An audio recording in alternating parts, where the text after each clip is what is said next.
Hey guys, what's going on? Hayden here for a bit of a different video. Now, normally I would save this for the end of the year, like the end of December, but 2017 has been just an amazing year for gaming so far. So I figured I'd kind of do a game of the half year video. So I'm joined, of course, by my friend Super Smash 77, Hey all. and we're going to be going through kind of our top three games so far this year, and then we'll probably give some honorable mentions at the end. Now, it's going to be a little interesting doing this discussion because I have pretty much been playing games exclusively on the Switch, whereas you have a Switch, but you also have a PS4. Yeah. So there's going to be probably some overlap, but also probably some differences. So I guess without further ado, we'll get started. And why don't you start off with your number three? Alright, so my number three is Fire Emblem Shadows of Valencia, which is the latest Fire Emblem game that came out, I believe, in May. Now, I have not beaten the game yet, but I'm pretty close, and I think I have a pretty good idea on where I can place this on my list. It's definitely one of my favorite games thus far, like I said. It has a lot of improvements over the last Fire Emblem games, like, for one, the game is fully voice-acted, which is really nice. It has great music, pretty good story so far, although it's kind of hard to say for sure since I haven't beaten it yet. But I definitely love all the characters, if nothing else. Only real negative is the map designs could be a bit better. Some of them are kind of annoying. But yeah, really good overall. That's basically the vibe that I've gotten. Again, for all of you listening, I'm not a huge Fire Emblem person. I've only ever played one of them on the Game Boy Advance. I can't remember exactly which one. But I've heard that there have been some improvements, but also some things that have stopped it from it being people's favorite Fire Emblem game. I mean, Awakening is going to be pretty tough to beat, from what I can tell. But a lot of people have said that they've liked the exploration aspect, I guess. Because isn't there like a... Again, I'm not a big Fire Emblem person, but isn't there like a dungeon exploration kind of thing in this game? Oh yeah, definitely one of my favorite features they added is the dungeons, and it basically just, for the first time in the series, lets you explore a 3D area. It is pretty minor, it doesn't really have a super grand scope or anything in the whole game, but it's really fun. Okay, yeah, that's like the one thing that caught me off guard when we saw like there was like a trailer for it in a direct or something. I was like, oh, like you can actually like it's actually there's actually exploration because usually it's just a matter of like maps and okay going into battle and then okay the battle's done back onto the map kind of thing and then story bit. But it is nice to see that there is I guess some exploration in there. I don't know if that was new to Fire Emblem or if that was like in the original because this was a remake, right? Yeah, so it was in the original Gaiden, or I believe, I think this is Fire Emblem 2, but I could be wrong. But it obviously has never returned in the series until now, and I'm really hoping for the next Fire Emblem game on Switch this actually does carry over to some extent. I have a feeling it will. I mean, that would be a great showcase for the Switch, like a Fire Emblem, like a 3D exploration on the Switch, like in high definition with Fire Emblem. I think that would be really, really good, and I kind of hope they do it again for you Fire Emblem fans. Maybe I'll pick it up. I don't know. I've been playing pretty much every Switch game that comes out. Yeah, so I guess we'll move on to my number three, and this is a game that didn't really get much like attention, like advertisement wise, and then it just kind of came out recently, and I was like, all right, I'm gonna play it, and that is Mighty Gunvolt Burst. Man, this game's really good. Like a lot of people have been kind of making the joke, oh, this is what Mighty Number 9 should have been, and I agree. This game it's a lot of fun.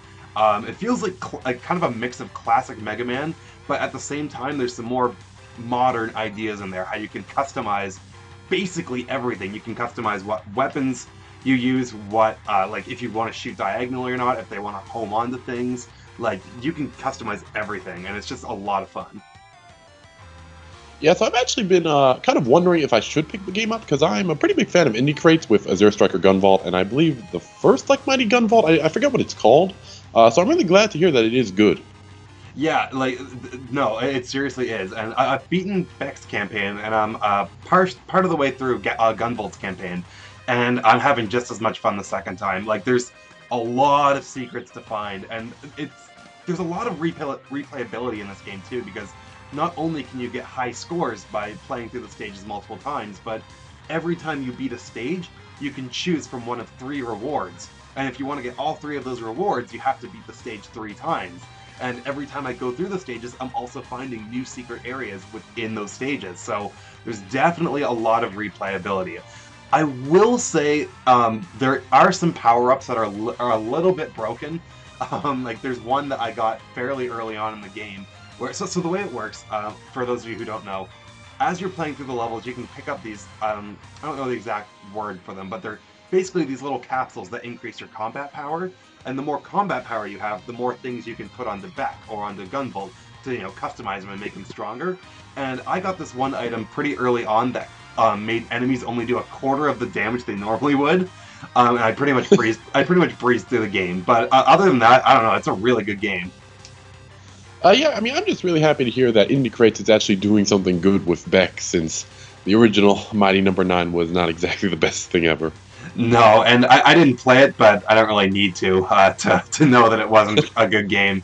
Yeah. One other thing I will say about Mighty Gunvolt Burst is, I won't spoil it because it is such a new game, the final boss, oh man, like, it's weird. Like, it really... I don't know how to describe it. It really caught me off guard, but it's pretty awesome. Yeah, just from the Zero Striker Gunvolt series, they have some pretty weird bosses, to say the least. Awesome. So what is your number 2, I guess, now? So my number 2 is not only one of my games of the year so far, but I'm also going to say one of my favorite games ever, or at least favorite RPGs, and that is Nier Automata. So it was a RPG or action RPG released for the PS4, I believe back in February, maybe January. And the thing I love most about this game is easily the story. I don't want to spoil anything because this is a story you definitely want to experience spoiler-free. But if I was to say one thing, pretty much all the characters in the game are robots, but they feel like some of the most human characters ever. Has great music, great gameplay. I really can't complain about it at all. This game looks awesome. Like, if I had a PS4, no doubt this would be, like, at the top of my to-play list. Like, it looks like it really just combines, an in-depth RPG with the crazy over-the-top action of Bayonetta. And that's what really intrigues me. Just, like, 'cause I like fast-paced games. Like, I'll play RPGs as well, but I really like fast-paced games. And this just seems to blend perfect RPG elements with, of course, a compelling story. And then, again, just that over-the-top, zany action. I really want to play this. Yeah, I mean, the gameplay is just great. The only, I guess, negative I can say about it is if you're under-leveled for a boss, some of the bosses can just be really annoying. Not even hard, just, like, annoying, which...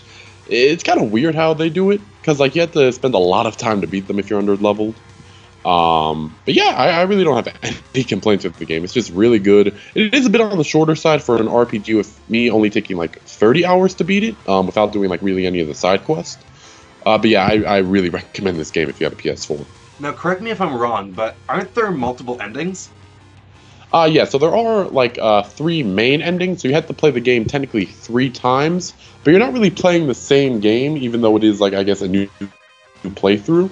But in total, including like joke endings and stuff, I believe there are 26, one for every letter of the alphabet, and then a secret boss. Holy cow, you're getting a lot of value out of this game. Yeah. Now, have you played through it? Like, how many times have you played through it? I played through the main 3, and then I got every ending except for Y, and the reason that is because to get ending Y, you have to get all the weapons in the game, plus level them up to max, which is kind of overkill, so I don't know if I'll ever actually get that one. Oh, geez, that does seem like a lot. But yeah, Nier, I don't know how to pronounce it, Automata? Yeah. I don't know. But yeah, that looks like, again, Sony has just had a really killer first half of the year. I mean, and Nier is kind of spearheading that along with, I'd say, Horizon and Persona.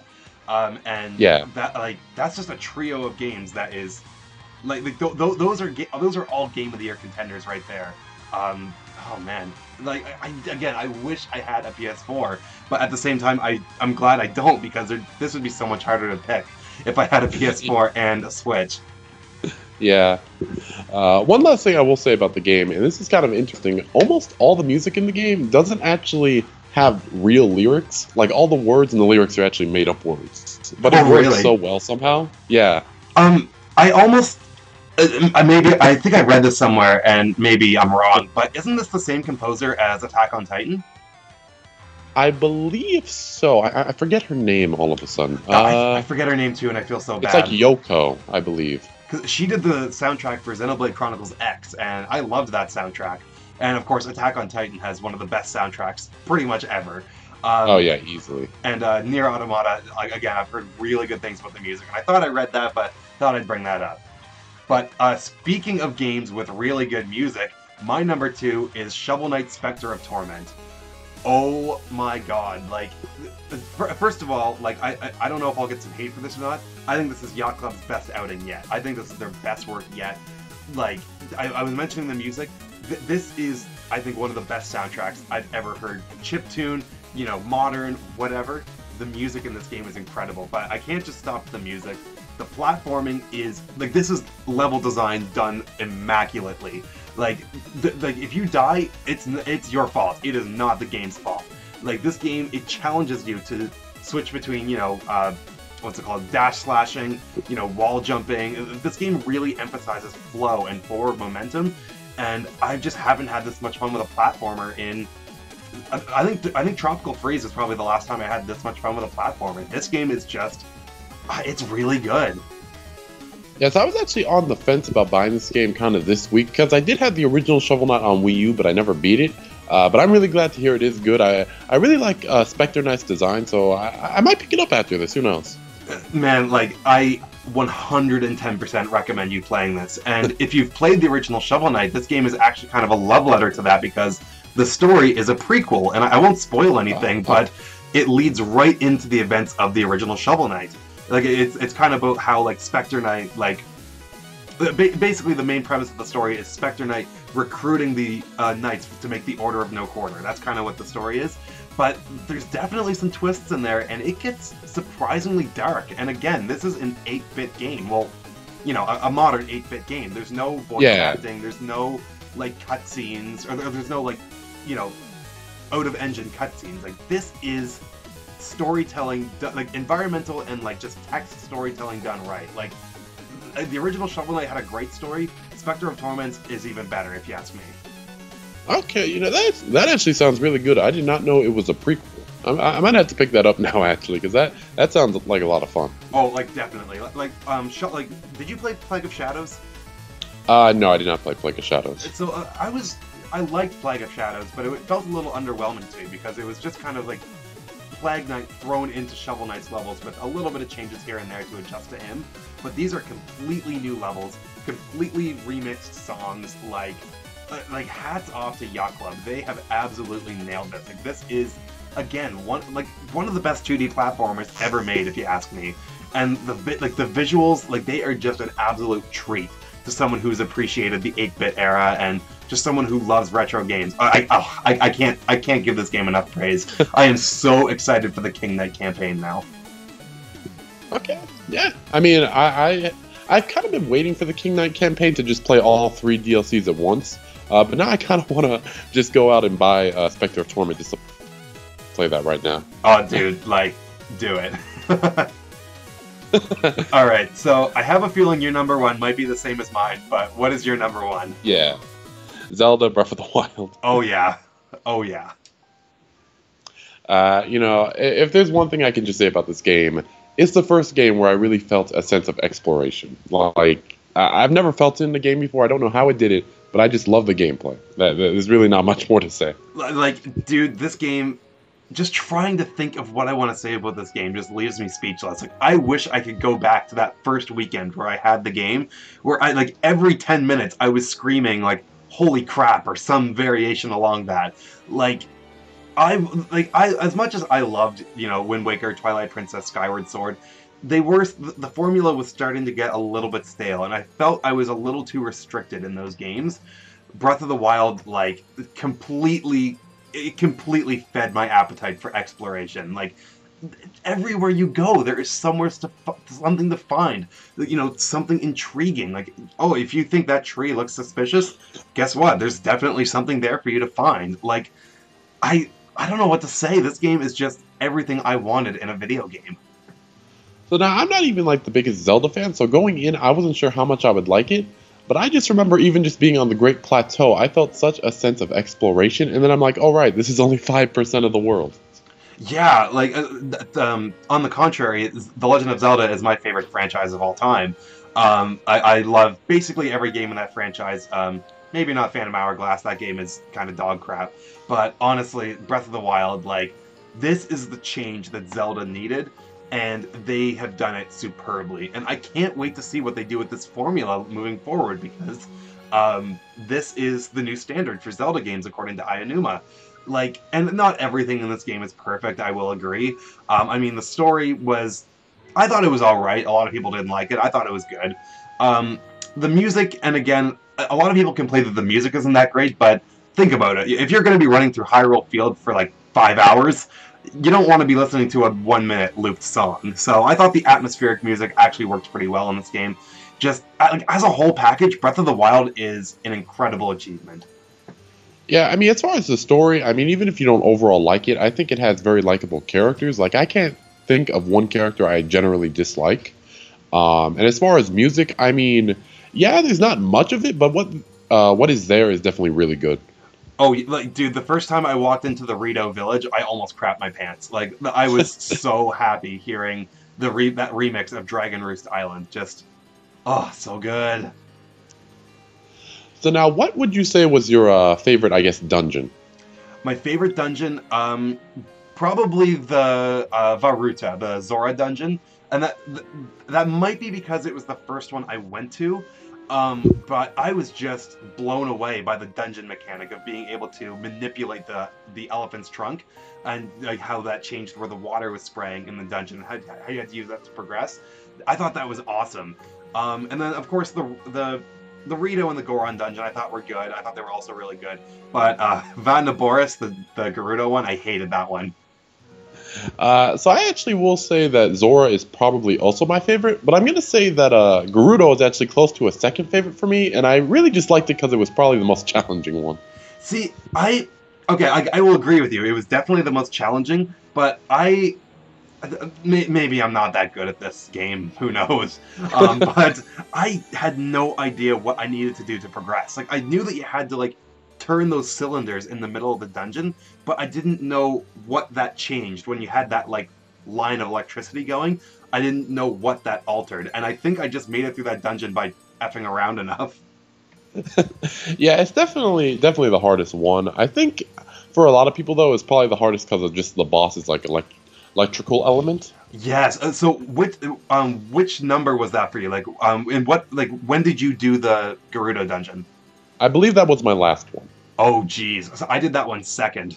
And I used up like all my food. I didn't die, but like it took me so long to figure out how to beat Thunder Blight Ganon, and eventually Zelda, like, what's her name, Urbosa, just spells it out for you, pretty much what you have to do. 'Cause I spent like 10 minutes just getting my ass kicked. But once I figured it out, like, I mean, that was cool. Yeah. So I gotta ask, what do you think of the shrines? Because a problem I kind of had with the game was the dungeons, while I did like them, they didn't feel as rewarding to complete as something maybe in Wind Waker or in Twilight Princess. And while I did like how I wasn't, like, mentally drained by the time I was done a mainline dungeon, I didn't feel quite as rewarded, and I think a reason for that is because a lot of the puzzle solving was spread throughout the world in the shrines. And I actually really like the shrines. I love those bite-sized puzzles, but at the same time, I wish they didn't take away from the dungeons as much as they did. Yeah, I can definitely agree there. I mean, I think some of the dungeons could definitely also be better. Like any of the ones that had like the motion controlled board, those were terrible and kind of broken in all honesty. Yeah, those were kind of the low points. Yeah, but one thing I really do like about the shrines is the fact that it kind of works as a fast travel for the world, because pretty much every recent game this year so far has had a terrible fast travel system in my opinion, but Zelda did it completely right. Oh, yeah, because you're rewarded twice for doing them. You get the Spirit Orb, but you also get a fast travel point, and in a game as massive as Breath of the Wild, like, I think I read something, it takes like over an hour to just walk from one side of the map to the other. Like, wow. Yeah, like, in a game as massive as that, yeah, you need fast travel points, and I've got them all over my map. I'm missing one shrine. I can't find it. It's driving me nuts. I don't want to look it up, but I'm missing one shrine. I still have quite a few shrines, I think, but I'm going to try and get all of them once the DLC drops on the 30th. That's another reason too why this game is so great, because I kind of stopped playing it a few weeks ago. I've still got a bunch of Korok seeds to find. I've still got side quests to do. But with the DLC coming out, it's giving me more incentive to go back to that game. And we're even getting a new story DLC and I believe a new dungeon DLC this winter, which is crazy. Like this game is amazing in just so many ways. Like they are, I really feel like they've done basically everything they needed to make this game just like this is a game that we're going to be referring to, 10 years from now, 15 years from now, like people do with Ocarina of Time. Yeah, and as far as DLC 2, the thing I find interesting about it is it looks like, I could be wrong here, but it looks like it's a prequel, right? That takes place Yeah. before Breath of the Wild? Like, And sorry, go on. yeah. Oh no, I was just gonna say the reason I find that interesting is because I believe it's the secret ending for the game kind of hints at a sequel, and the fact that the DLC 2 is not covering that kind of makes me wonder if they might even just make a direct sequel to Breath of the Wild sometime. But I'm a little confused as to how that story DLC is going to go because it does look like it's going to give more backstory on the champions, like, while they were still alive. But you're right. At the same time, that if you get the true ending for Breath of the Wild, it kind of teases that there's more to happen later on, or at least they're leaving that open as if like maybe they want to make a sequel, or maybe they were going to add more story DLC. They just weren't sure yet. But then there's also the fact that you can use there's 4 champion amiibo. What are those going to be used for? Because I mean, they're releasing around the time the holiday DLC comes out, right? Yeah. So yeah, I'm really intrigued because I want to know more about these champions. I liked them as characters, but we didn't really get to meet them. We just kind of learned that these guys were important, but they're dead. So I Yeah. do want to learn more about them, and that seems to be what this story DLC is going towards. Yeah, I mean, at this point, I'm kind of leaning towards it. Either you're playing as Zelda the whole time, or maybe you're playing as all the champions in like different story missions. I just want to see Castletown while it was still a real thing before it was destroyed. Oh yeah, same. So, anything else to say on Breath of the Wild? No, just a really fantastic game. If you have not played it, please go do that right now. I don't know, like, if you have a Switch and you don't have Breath of the Wild, like, you actually need to be beaten senseless, because I don't know what's wrong with you. This game is one of the best in a long time, but let's move on to our honorable mentions. So, what do you got? So I honestly don't have many because I've not played too many games this year because I've been kind of busy. But I guess the two main ones for me would be Tekken 7 and Injustice 2. The main reasons they're not on my main list is because one, Tekken 7's online was like broken the whole first week, and it is a good-looking game, but it was technically made in 2015, so you can definitely tell it was made in 2015. And then Injustice 2, I'm just not really a fan of the combo system, but that's just more of a personal issue. I haven't really heard much on Injustice 2, but Tekken 7, yeah, I heard that online was just an absolute dumpster fire when it first came out, and that's a shame because Tekken's a big game. It's a big fighting series. My honorable mentions, my first one, I'm going to give it to Mario Kart 8 Deluxe, and I actually was debating putting this as my number 3 because, unlike most people, I'm one of the few Wii U owners that did not pick up Mario Kart 8. Ooh. Yeah, I was just really burned out on Mario Kart 7, and I just didn't feel like picking it up. And then when Mario Kart 8 Deluxe was announced, I was like, you know what? I want to get back into the Mario Kart swing of things. I wanted to put it as number 3, but I mean, it technically is 90% old content, so I didn't feel like it quite deserved a spot in my top 3, but it's a really, really good game. My second one is ARMS, and I can't remember the last time I was this divided on a game, because the minute-to-minute gameplay I actually really enjoy. I really do, like, I play with the Joy-Con, I don't play with the Pro Controller, I just couldn't really get used to it. But, I don't know, I just really enjoyed learning different strategies, learning maybe how to read people, or learning different arm combos. But then there's things like unlocking the arms is so tedious, it takes so long, it's completely random, you can get doubles that don't really help your arms that much. Some of the side modes I'm not a fan of, like the one-on-one, one versus one. I'm not a big fan of volleyball, but just like the main one-on-one modes, I don't know, I really enjoy it. And then my last honorable mention, I'll let you talk after this, sorry. My last honorable mention is another one from Inti Creates, and that is Blaster Master Zero. That game really took me by surprise. I did not expect that game to be as good as it was. I was just kind of like, okay, I need something to play while I'm waiting for Mario Kart. but first of all, it's longer than I thought it was going to be. It took me about 7 hours to actually get through it.